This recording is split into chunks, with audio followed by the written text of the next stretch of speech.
All right, my freshmen, let's finish off day 3 with some note-taking. As you see right here, next part of our agenda says, please watch through the Story Elements Notes video. That's this one right here. This type of video is called an ed puzzle. So there are going to be some graded questions at the end of this video that Schoology will grade for us, which is really nice for you so that you can get your results immediately. Really nice for me so that I don't have to go through and grade myself. It does say be sure to take notes as you watch. Like we talked about earlier on in this lesson, there are many ways to take notes, but I highly recommend that you take some of your own notes on paper. Could be in a notebook or a piece of printer paper as you watch. There are some questions at the end that you'll be able to use your notes on. I should note right now that it is possible to pause this video. It's also possible to go back in this video for the sake of finishing your notes. While we're here, I will give you our upcoming as well. In our next lesson, we're going to look at our first short story. It's actually a children's story called There's a Billy Goat in the Garden. It's a great story for studying the parts of plot. And we're also going to learn a little bit more about capitalization, a couple more capitalization rules that we can practice as well. Let's get it. I like to call this presentation literature's backbone. There are 5 things that every story needs in order to be a story, whether it's a short story or a novel or a film or a poem that tells a story. Those 5 things are plots, setting, character, point of view, and theme. Today we're going to be focusing on the basics of each of these 5 things. What you see on this slide, this diagram of the elements of fiction, is how complex literature can be, right? Where plot's connected to characters, connected to theme, connected to setting, which is also connected to plot, which is also connected to theme, and everything's connected, right? With all these terms that we can think about when we read a story. We're going to focus on the basics today, so that as you continue to study it as a freshman, sophomore, junior, senior, you'll continue to understand what literature means, even when it does get this difficult and this complex, I should say. The first part of story is plot. Kind of the simplest way we can think about plot is that it's what happens in a story. As you're taking notes, I highly recommend that you jot down anything that's been underlined for you. So you do not have to write down everything word for word from this presentation. The questions I'll be asking you are focusing on the basics, and we're going to go in depth with each of these parts over the next few weeks, starting with plot. There are 5 key parts to a story's plot, and I'll go through the definitions now, but you'll want to know these 5 things in order. The first one is exposition. Notice how the word exposition sounds like the word expose. In the exposition, in the introduction of a story, we're exposed, we're introduced to any important characters, settings, and events that we need to know at the beginning. Authors and writers and filmmakers have to give us information to start with. It can be a lot of information or it can be a little, but that's all found in the exposition of the story. The next part of plot is called the rising action. So there are events in a story that build up from the story's early events. So in the exposition, something happens. It might be a simple little event, but from that event comes more events that build up and build up and build up. We can note here that rising action can be good or bad or both. It can be a mix of great things that happen to our characters or terrible things that happen to our characters. It just kind of depends on what kind of story the author or the filmmaker is making. The action rises until it hits a point called the climax or turning point. They mean the same thing.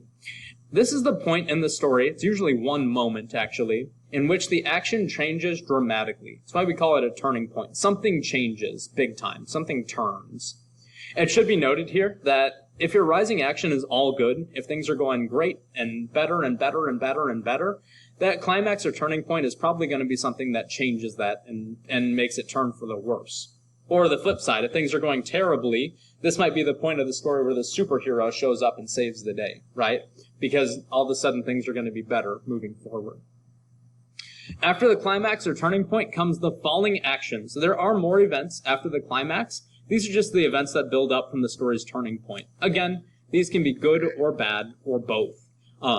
If our events were going terribly and then Superman shows up at the climax, in the falling action, things are probably going to go back to normal again. Things are going to get better in that falling action.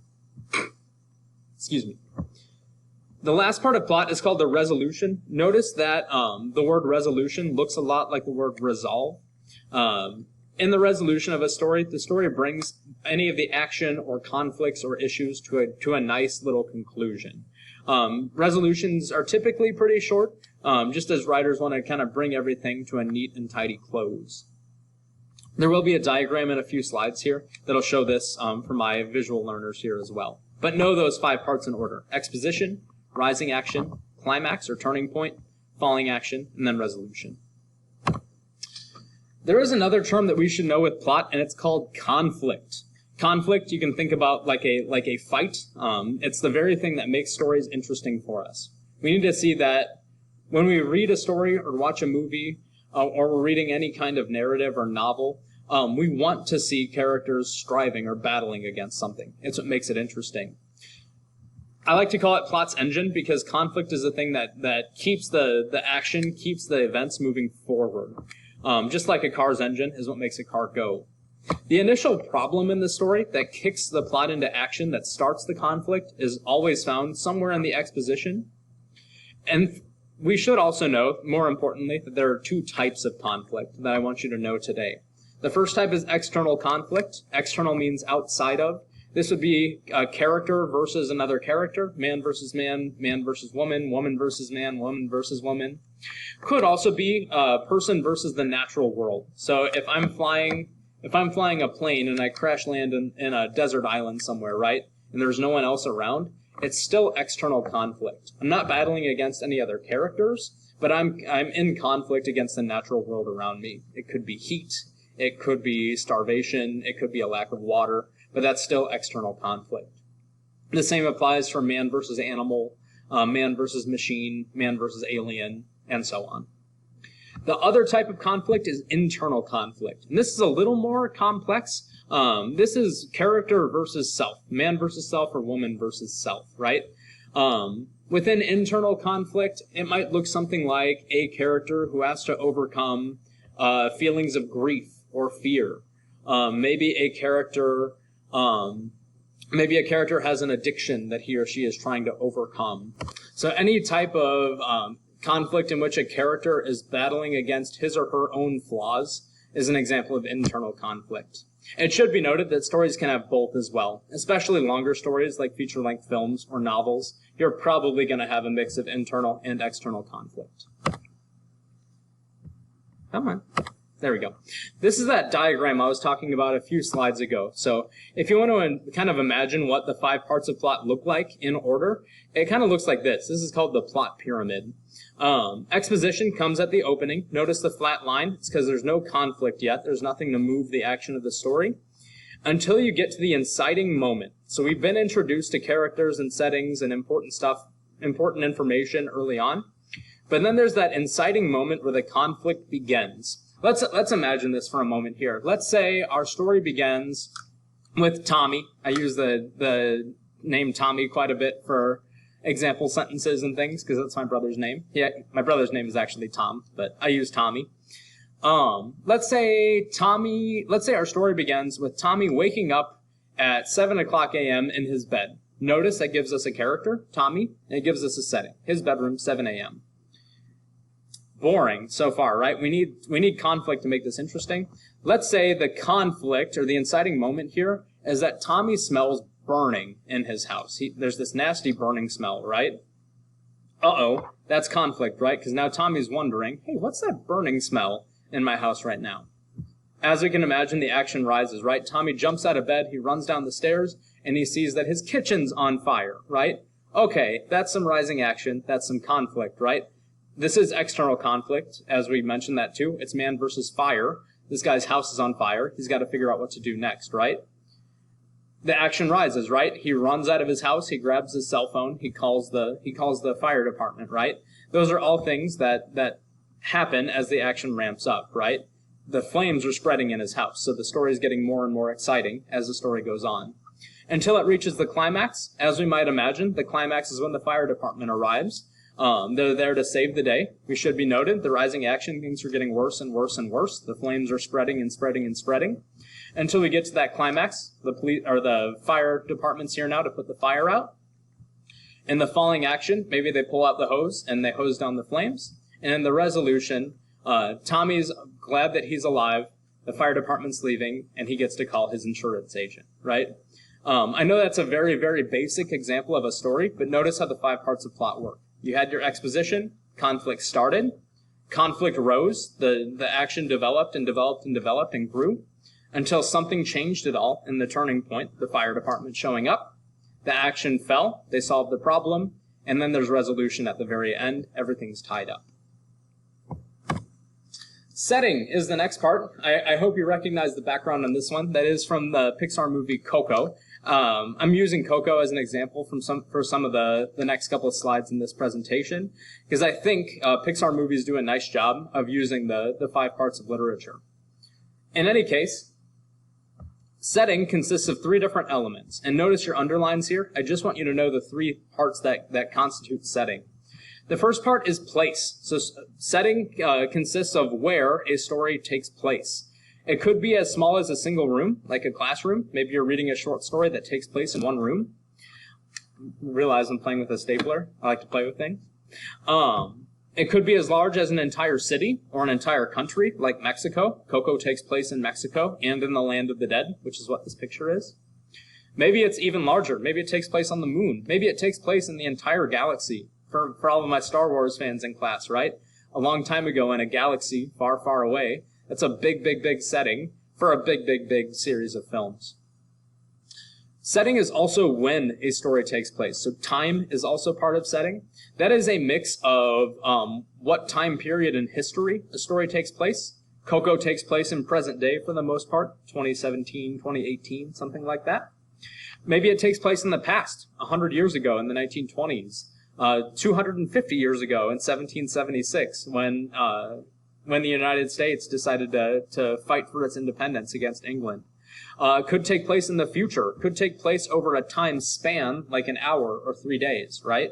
If I have any fans of the show 24, right? The show 24, every episode takes an hour, so the entire season takes place over the course of 1 day. That's setting. The third part of setting that a lot of people don't think about is cultural context. If you're reading a story or watching a film like Coco and a certain culture pops off the page or pops off the screen to you, that's also a part of setting.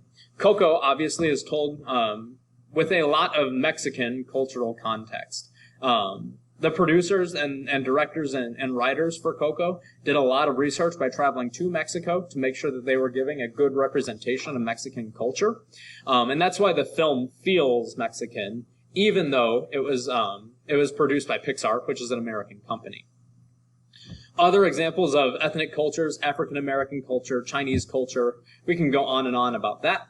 This does also include subcultures. So if you think about your stereotypical high school, right? You've got your hipsters, you've got your jocks, you've got your nerds. Those are also subcultures that a story could be told through. Or a story could be multicultural and told from multiple perspectives. Characterization goes a little bit deeper because there's a lot of terms with characterization to learn. Again, follow the underlines for your notes. The first term I want everyone to know in applied English for character is protagonist. Say it with me, protagonist. The protagonist of the story is the central character or leading figure. I like to say that it's the character the story follows the most. A lot of times we consider the protagonist to be the hero of the story.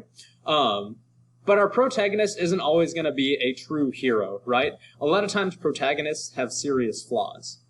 Back to Coco, our protagonist is clearly Miguel. The story follows him, both in the real world and in the land of the dead. But we should note that Miguel is not a perfect person. There are things that we like about him. We like that he's talented. We like that he is positive and funny. But he also has some serious flaws, right? He doesn't value his family very much at the beginning of the story, right?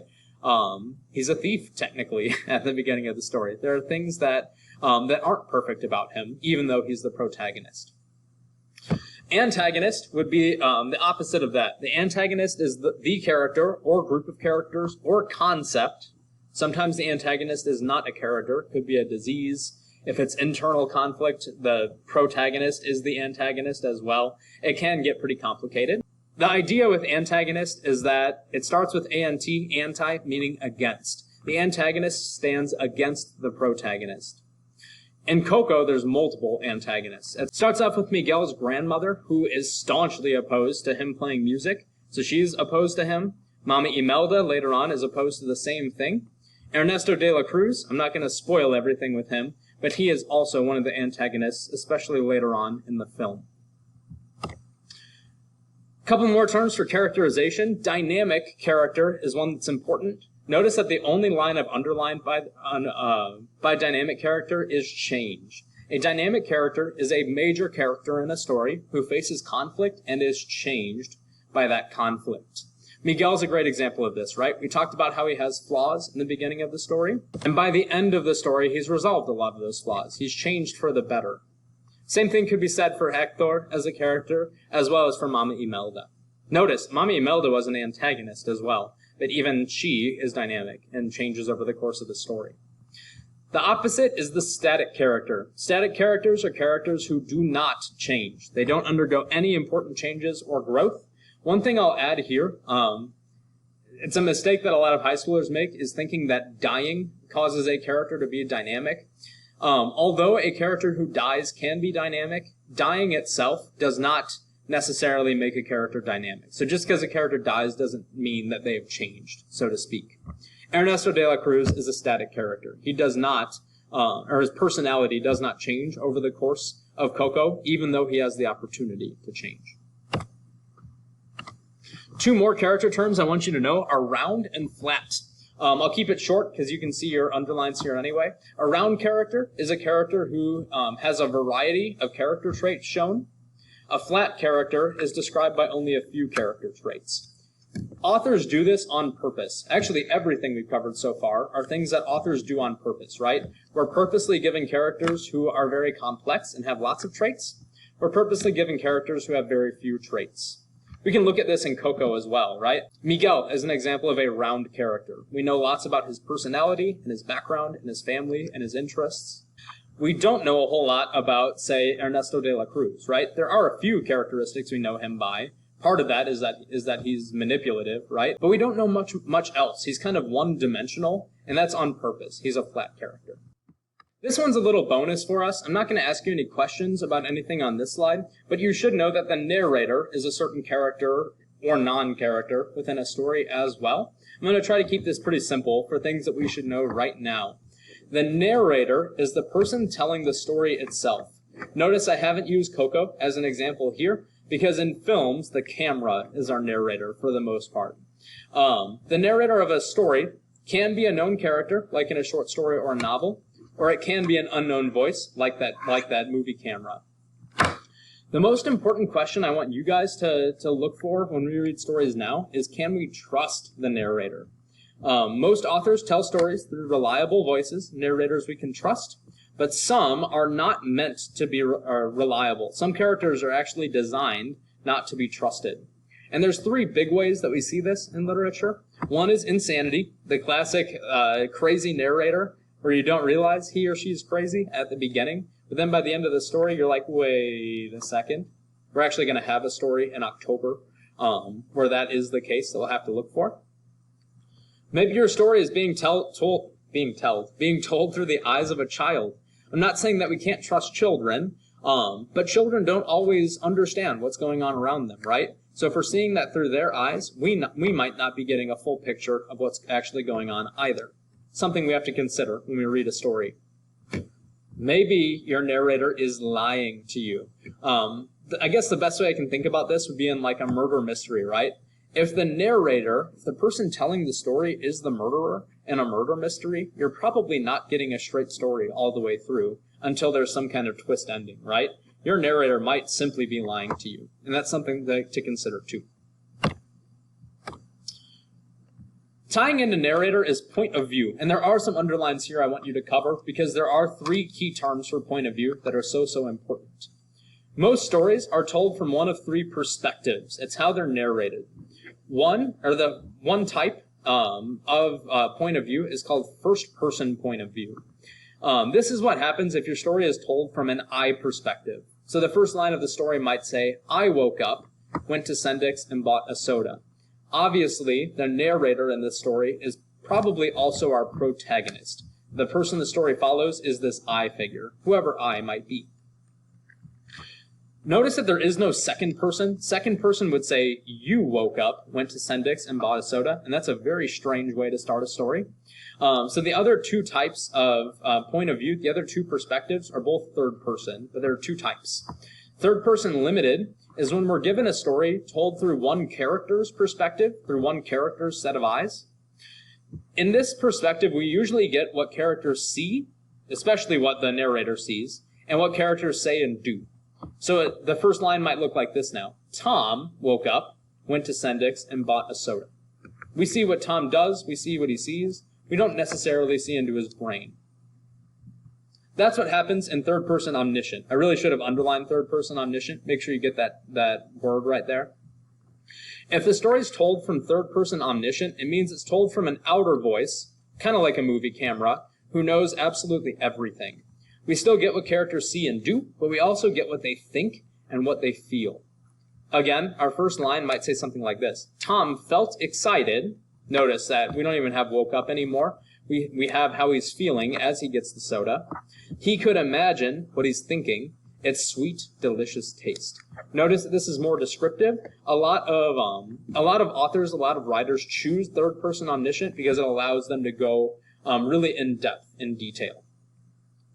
Third-person limited, if they want to conceal some details, is what they'll use. We'll see that in a couple of weeks. First person, if they want their narrator to be the protagonist, usually. The last term I want us to know today is theme. The theme of a story, of any story, because all stories have themes, whether they're narrative poems or short stories or movies or novels. The theme is the main message proclaimed by a literary work. This may be stated directly, so sometimes themes are screamed at us. They're put directly in our face and they're very obvious. Sometimes themes are indirect and they take some analysis to get to. We should note that themes and subjects are related, but they are different.